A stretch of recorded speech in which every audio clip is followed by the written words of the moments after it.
Welcome to another episode of Just Because Live. I'm Chris Nicolason, and today I'm joined by my friend Amy Silvas from MiAH, or Make It a Home. And Amy and I go back a long ways. We've known each other for a while, gone through some thick and thin, and really happy to have Amy on today to not only talk about this venture, but also what she does during the daytime as well. So Amy, thanks for coming on. Thanks for having me, Chris. I'm really excited to be here. Absolutely. So before we get into Make It a Home, I actually want to talk about what you do during the day. So what's your day job? What are you doing there? I am a speech language pathologist, and right now I work for Academy District 20. Perfect. Okay. And so the reason I wanted you to talk about that, I had my former co-teacher and friend on a few months ago who works in, I believe it was District, I think 11 or 49. And we talked about, because COVID had just hit and what that looked like. So now we're in it a bit. Schools have been out for a while. Now they're just starting back up. And so have you guys started back up yet? We have. This week was our slow start. So the students came 1/3 at a time. Okay. And then what does that look like for you guys? Are you guys fully virtual? Are you a hybrid over at D20? Are you kind of what's that looking like for the students and the teachers? Well, for D20, what they have decided to do is give the parents choice. Okay. So we have, starting next week, it will be completely in person if you want to send your student in person. Okay. And then also parents have a choice of putting their children on Journey K-8, which is our online program. And that has kind of become a school. There's a principal. There will be assigned teachers there. I, as a speech therapist, I will be giving services to my students, whether they come in person or whether they are online. Okay, and are you guys doing those online via like Zoom or some sort of a web service? For my online students, yes. And we did a lot of that last spring as well. We were on Microsoft Teams a lot and continued to give services for students who were on IEPs. Okay, perfect. And then So far now the school year's just getting started. Any hiccups so far that you've seen from like the teacher standpoint of view? Well, interesting that you should ask. I am already on a 14-day quarantine. Okay. But I do have to say that I think it is out of an abundance of caution on the district's part. Perfect. I think a teacher or a person did return with COVID, and some of us were exposed. But so far, I don't know of any children who have been exposed, and the district has some really good processes in place, and we're following them. So overall, I'm pretty pleased with how they're trying to do it. It's a very difficult. The logistics of it are much more difficult than I think anybody would realize if you aren't in it. So yeah, and I think the interesting thing in this city is because we've got different school districts that kind of make up the city as a whole. And so we have a lot of different protocols or things like that are happening. My partner, his children, he's got kids in both elementary school, middle school, and high school, and they each kind of have a different piece of kind of way that they're going about doing things going on. Is that true in D20 as well? Absolutely, yes. I should have said I am at the elementary level. And so middle school and high school is being done. I don't think they're back in person yet. Gotcha. It's being done differently. But our elementary campuses will be fully functional as of Monday. Excellent. Oh, that's awesome. And and I think it's a really interesting time because my youngest daughter is in college right now. And it's the one thing that her and I keep talking about is not only do we have the stresses of actually going to school and and even for yourself, trying to teach, but we also have, we have to deal with flexibility and learning to be flexible and learning to be patient. And, and I think both not only on the teacher side, but then also on the student side as well, too. Absolutely. And teachers are having to get very comfortable with being on camera, which most teachers are not bent that way. So that's been an interesting thing to see everybody on the screens. Right.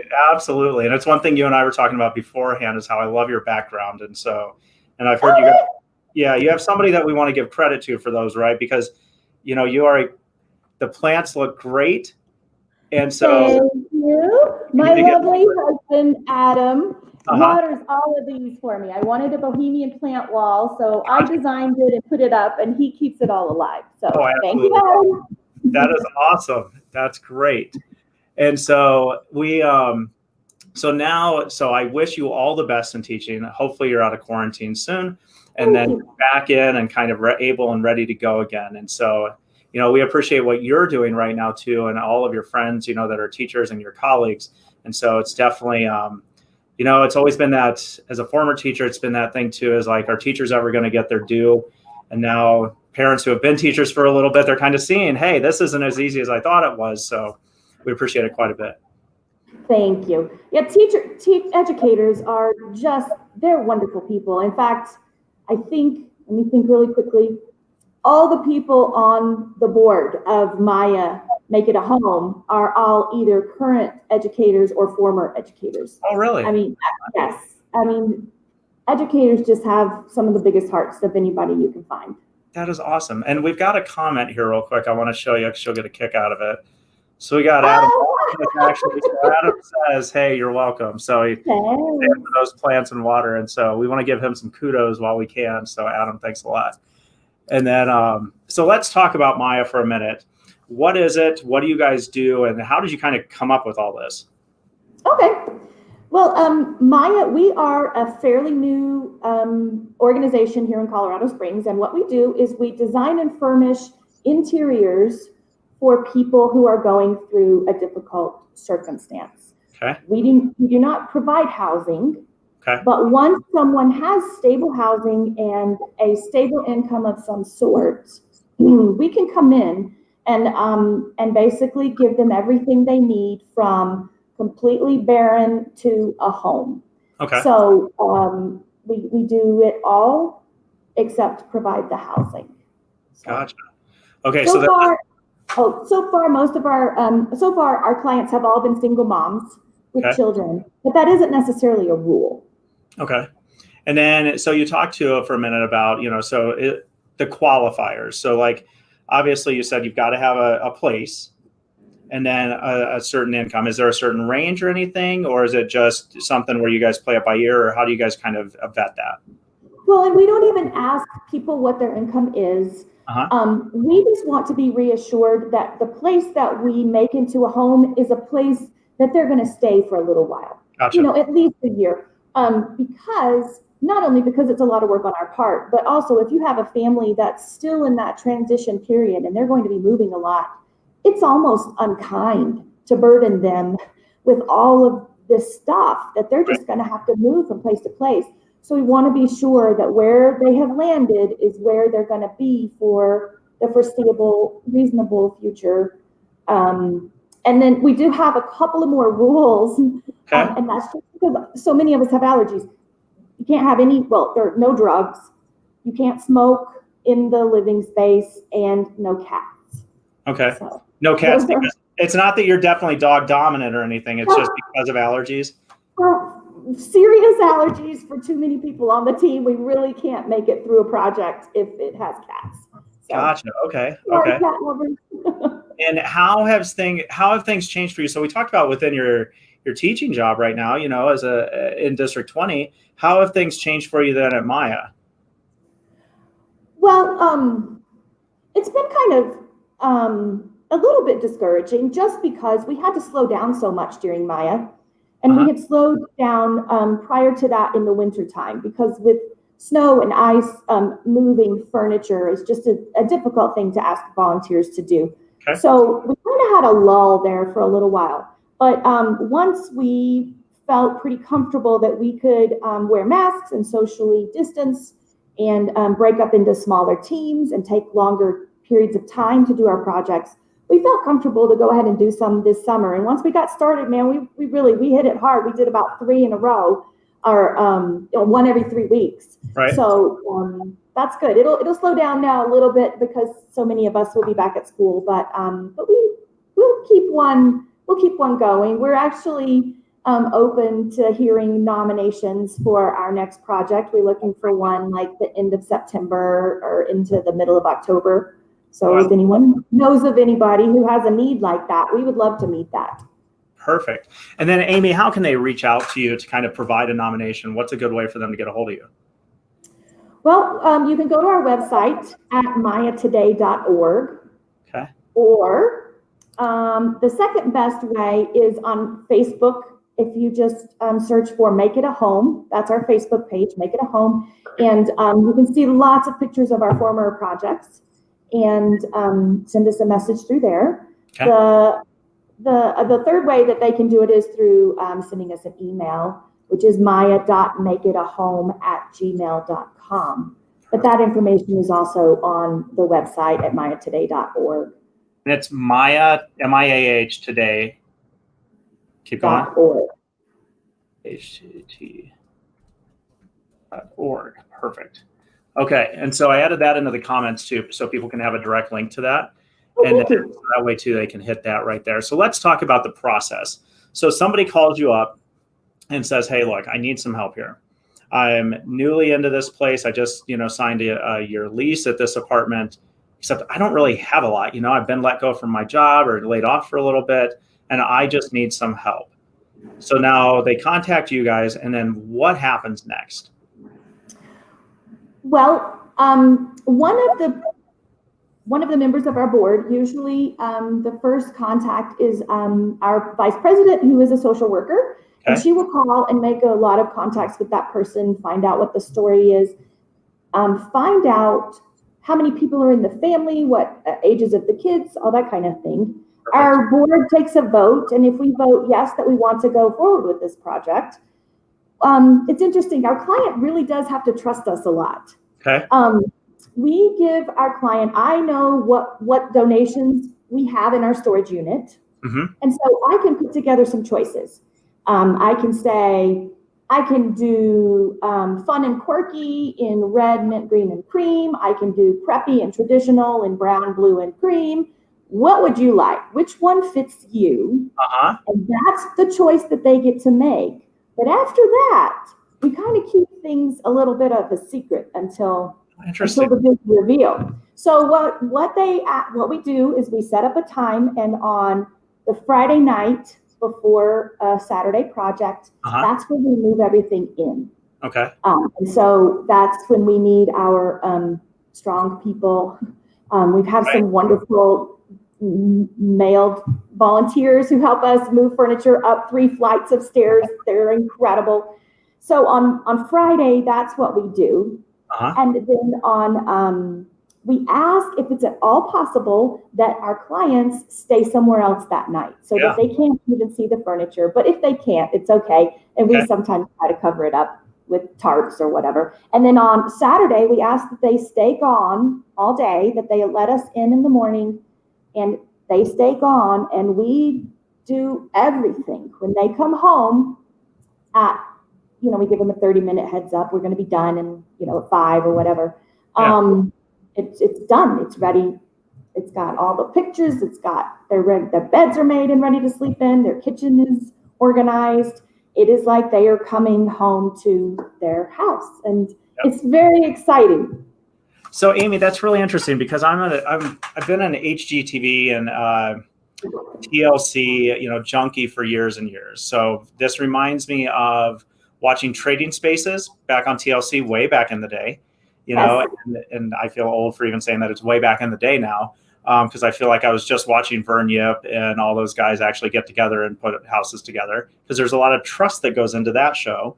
Yes. But then also, it reminds me a lot of a Property Brothers or Chip and Joanna, because, you guys it sounds like you're like the Joanna right there that's going to come in and set the stage, right?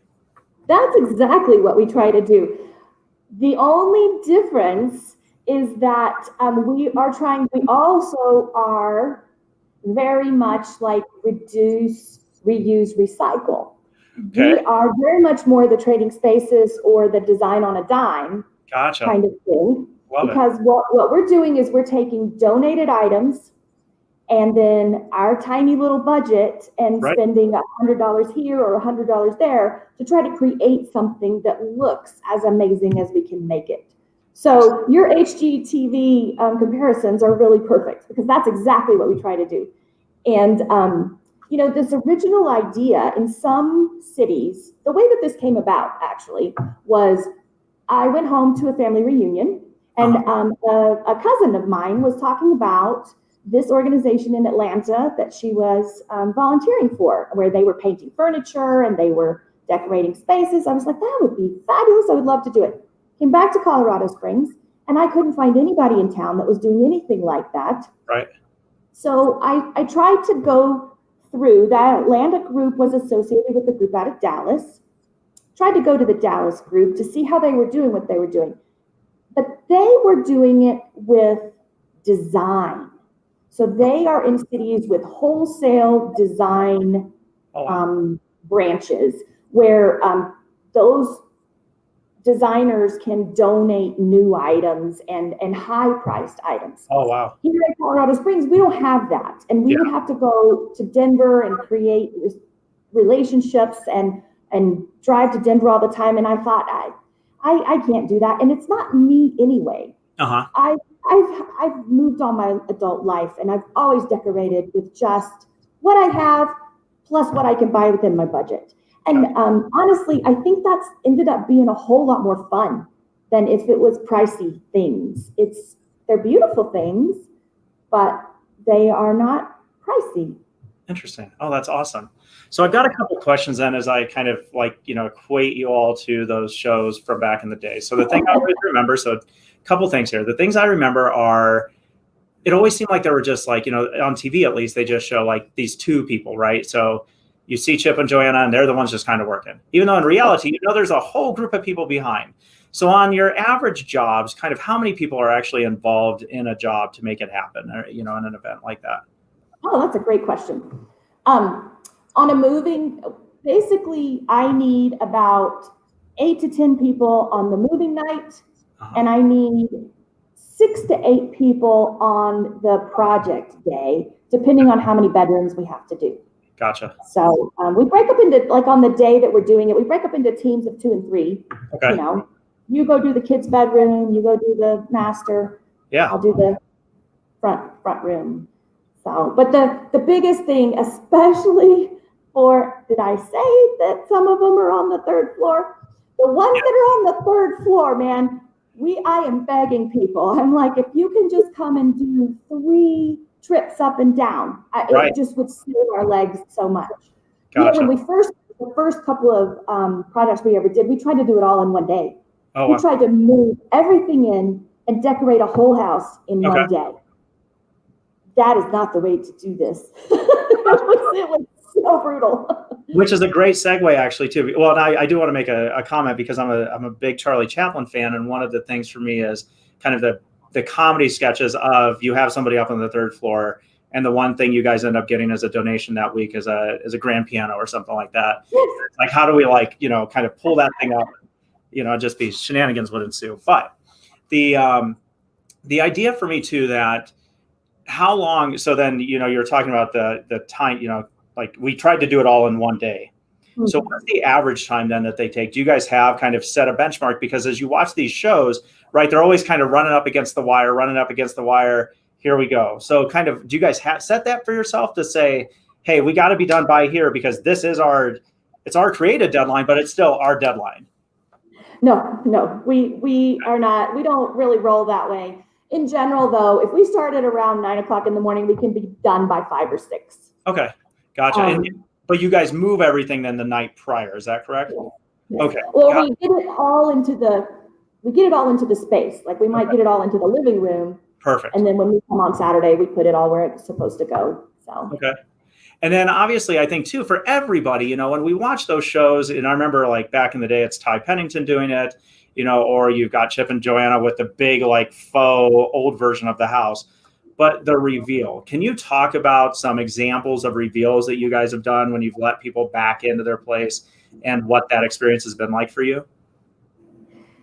Yes. The reveal is a really wonderful part. We try to be very aware of who our client is.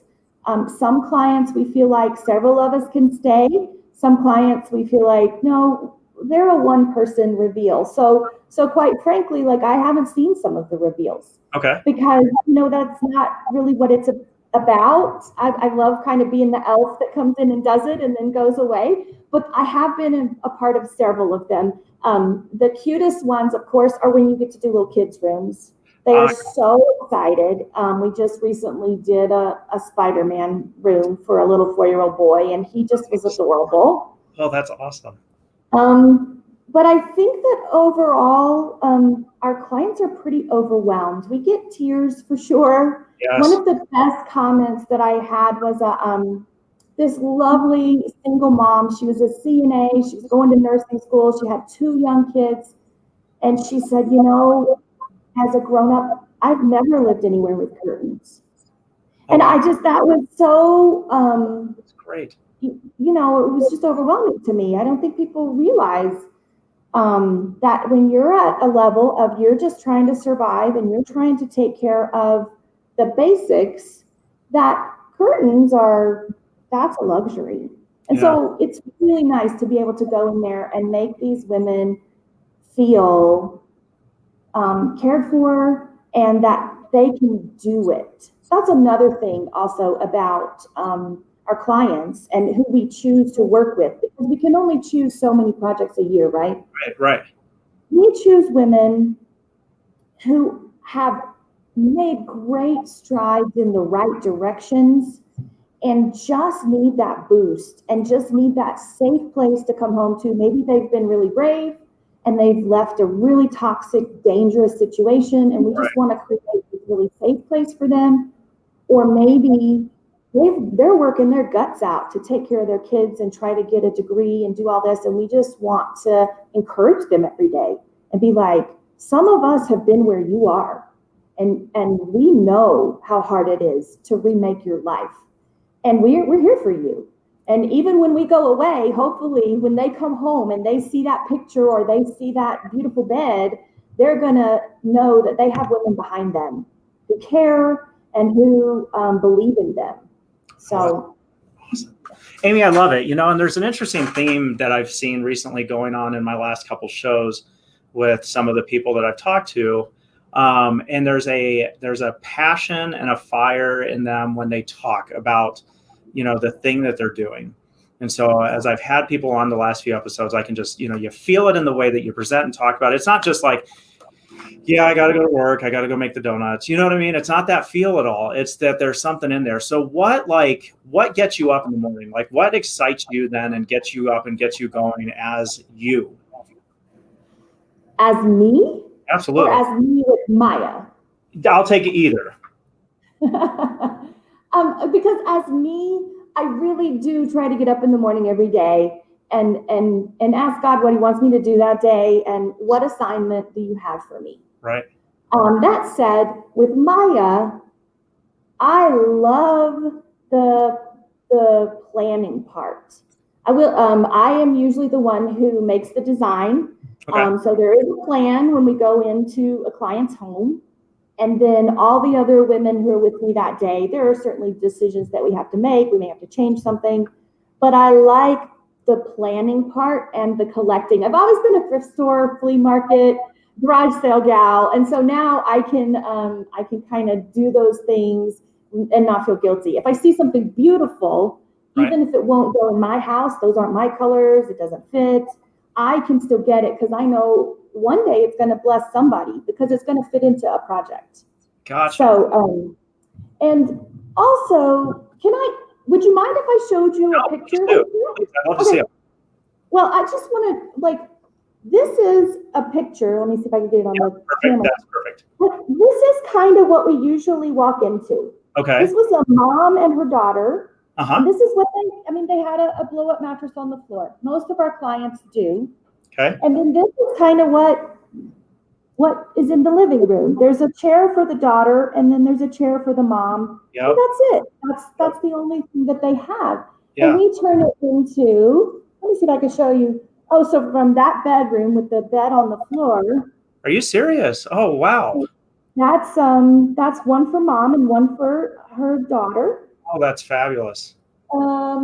we might make this was one of our recent ones over the summer. You mentioned Joanna Gaines. We kind of did a little farmhouse chic thing. Yeah. This was our version of farmhouse chic. I love it. Isn't that fun? And yes, I love the little bit of red, the red pop from the couch, the cow picture, and that's fabulous. So, like some of this stuff, the couch was donated, the coffee table was donated, the chair was donated. And then we spend, what, $150, $200 for all the rest of it, and we can make a little space for them. Wow. So, this is one of my favorites too. I'll show you this one. I love this one, Chris. We got donated these fabulous branch things. I was going to say, it just draws your eyes right into them, doesn't it? And we made a headboard out of it. That's awesome. That's so great. Oh my goodness. So then can I ask you too, so the idea of make it a home, obviously everybody has different, tastes and things like that. But I mean, you and I have talked in the past that the idea of a house versus a home and things like that. So what is your definition of what a home is? Obviously you're given a set of different, the planning piece, but kind of what is a home to you?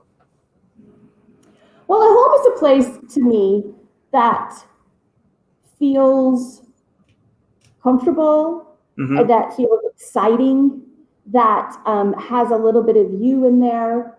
One of the things that we've started to do is try to leave open spaces in our designs as well. For example, when we put up picture frames, we leave them empty.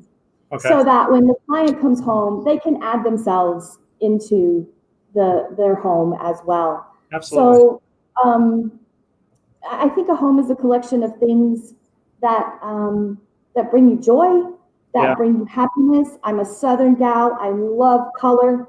If a client will let me use color, I will use a lot of color. Yeah. So that's important to me. But we've had some people who aren't color people. They want it very calm, and so sometimes I let someone else on the team take that room. That's completely understandable.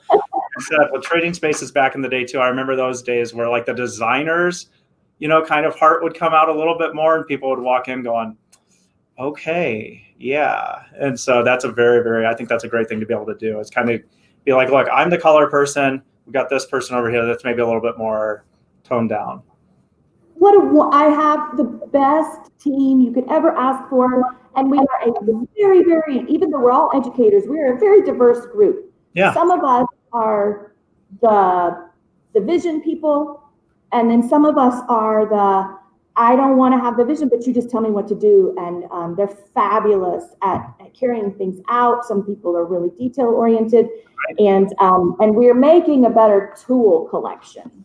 Because we have found we keep running into situations where we need different tools. So we're continuing to expand our library of tools.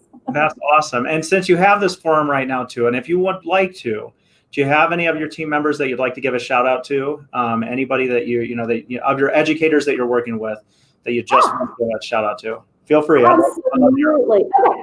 So, I want to give a shout out to one of the people on the board is Diane Myers, and she and I worked together previously, and she is the pastor's wife at Academy Christian Church. So Brian Myers and Academy Christian Church allow us to use a garage storage unit on their property. Oh, that's awesome. To store all of our donated items. And without that storage facility, we could not do it.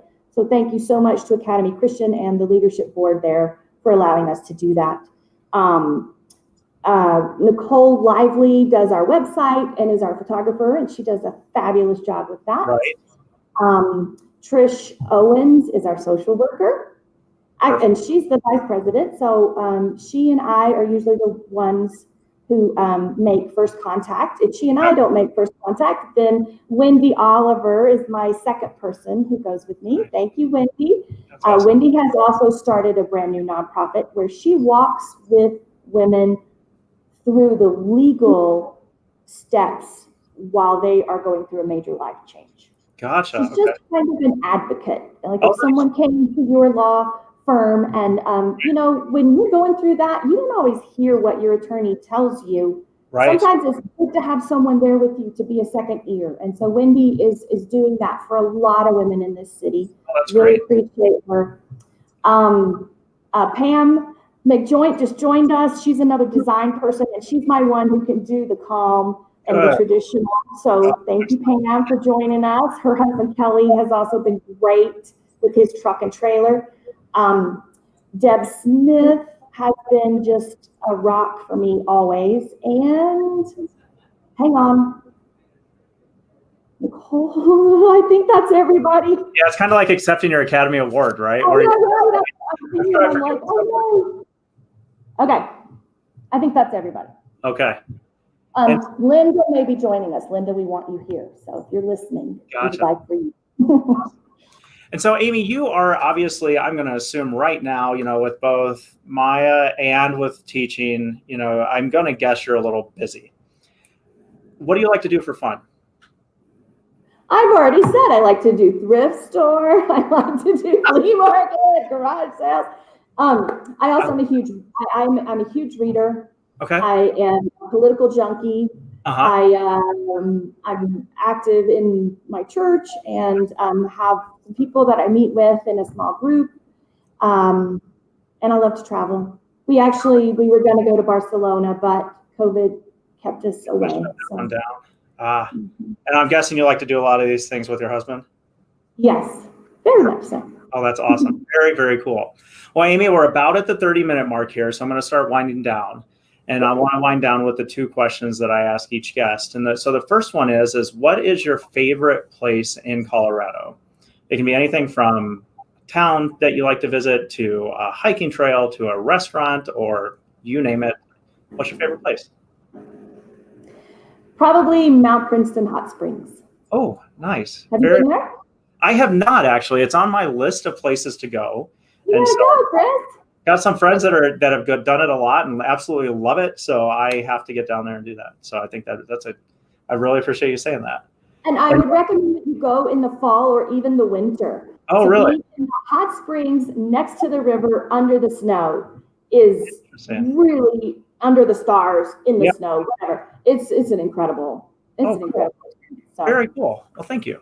And then next is, if you were not doing this, what would your dream job be? I think Terry Gross, Fresh Air on NPR, is the best job in the whole world, and I would love to be Terry Gross. Interesting. Oh, that is awesome. Very cool. Kind of what you're doing, right? Kind of, yeah. I mean, and I can tell you, people have asked me, they're like, do you enjoy doing this? I'm like, I absolutely love it because it's just a conversation. It's just a chance for people to sit down and talk. And so I absolutely, truly enjoy it. And so it's been a blast so far, and I look forward to talking to more people. So yeah, I absolutely love it. Good. So Amy, I want to thank you for coming on today and spending a few minutes with us and telling us not only about what it's like to answer, and I do have to say this real quick because my wife is watching, and she had a good answer, and she loves Fresh Air, so I do too, and so absolutely love that. And so I appreciate you coming on. And what I want to do now is I'm going to close out, but then we're going to leave you with the last word. Just any thought that you've got right now that's, anything with any sort of positivity or hope. And the last word is yours. Well, thank you. I would like very much to just let people know how they can join us in our projects here. And there are really 3 different ways. They can volunteer with us. They can either volunteer, we have painting days where we're painting furniture. They can volunteer to help with that moving, or they can volunteer to actually be a part of the project day. And if you follow us, Facebook, Make It a Home, we always announce when those things are going to be. So that's one way that they can help. We always are looking for donations. We accept anything that is for inside the home. We don't accept clothes or toys, but anything that's for furnishings. Amy, do you guys accept beds? Sorry, do you guys accept bedding or like actual beds, mattresses and stuff? Okay, I was going to get to that because that is an extra special thing. Let me just say with the donations, because we're such a small organization right now, it's really just me picking things up in my big 1997 Ford 250. So donating items is so valued, but pickup can take a little while. But we love any kind of even small monetary donations. For for $15, I can buy a lamp. For $25, I can do bedding for somebody. So any of that you can do on our website, miahtoday.org, with mattresses. We cannot accept just donated mattresses for insurance and liability reasons. We would love if someone has any kind of connection with new mattresses or mattresses that have been returned from the company. We can accept those. Love if anybody has any of that and could get in touch with me, that would be great. And then the last thing is we are open and would love to make some, we would love to have some sponsors from the business world and corporate sponsors. Right now, what we are trying to do is get some businesses who would want to sponsor a room. For $350, you could do an entire room for one of our community members, our citizens here in Colorado Springs. So we would love to be able to do that and feature you on all of our publicity and start making some connections like that. That is fabulous. All right, so I just typed all that up and I'm putting it in the notes as well here in the comments. And so we've got that in there too. Want to show you this as well. So Linda says too, great interview. Amy, I completely agree with Linda here. And so absolutely. Thank you for all of your information here. It's much appreciated. I would love what you guys are doing in the community, and have yourself a great night. Thank you, Chris. Thanks for having me. Bye now. Bye-bye.